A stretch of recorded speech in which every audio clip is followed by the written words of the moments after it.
Welcome back, everyone. This is part 2 of a 3-part series on mastering media relations. I'm joined by my good friend and PR superstar, Joanna Reymond.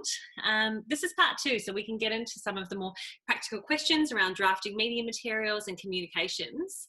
Jo, PRs often talk about key messages. Can you explain what these are and why they're important? Key messages form a really strong structure for your brand.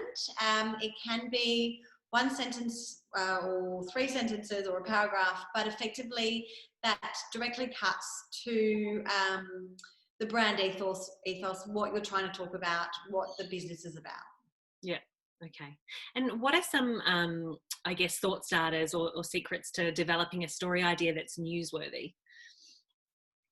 Often doing your research, so reading the papers, reading the magazines, seeing what journalists are writing about at the moment, because that tells you then that that's what consumers are wanting to know and read, and therefore the media is going to be interested.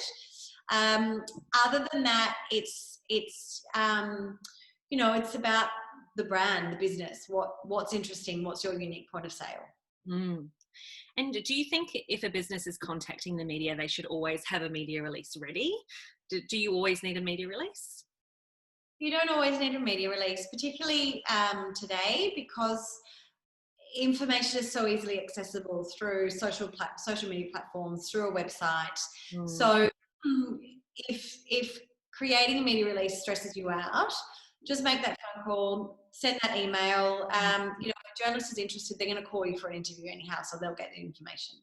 Yeah, that's good advice. And if a business does decide that they need a media release, what information would you say definitely has to go into a media release? The old who, what, why, where, when. And the sooner you can get those details in, so the first 2 paragraphs, the happier a journalist is. Okay. And what about headline? Is there a trick to headline to making it attention grabbing? Absolutely. You can have fun and be a bit quirky with the headline. For example, with long grain, use the headline "Long live long grain," because lives again. Or you can just be straight to the point and, this is my business, and just put the name in there. Okay. Sometimes that can be better because journalists are so busy today that they just want to get straight to the point. Yeah. And do you have any advice or tips for spokespeople of a business which might be preparing for a journalist to call them? Like, how can they best prepare for an interview over the phone? Always dot your points to get across, so that you're not getting lost, and you know what you need to get across to the journalist, and you don't forget anything either. And just make sure you know as much about your subject matter as possible. Hopefully quite intuitive for a business owner, you would hope. I was going to say, if it's your business, you will. That's right. And what about radio interviews? And, if you're lucky enough to land a TV appearance, are there any specific tips or advice that you can share around broadcast interviews?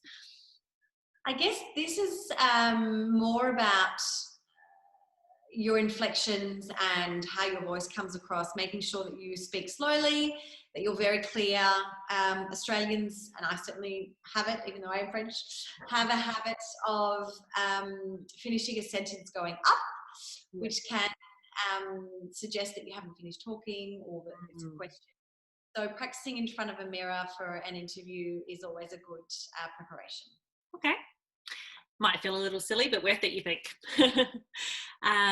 That's all super helpful for people to know, Jo. If readers want to connect with you, perhaps they even want to work with you or make an inquiry, how do they get in touch? I would suggest sending me an email, so joanna@reymond.com.au. Yep. Or you can follow us on Instagram, Reymond Comms, or check out our website, which is reymond.com.au. Great. Thanks. Thanks, everyone.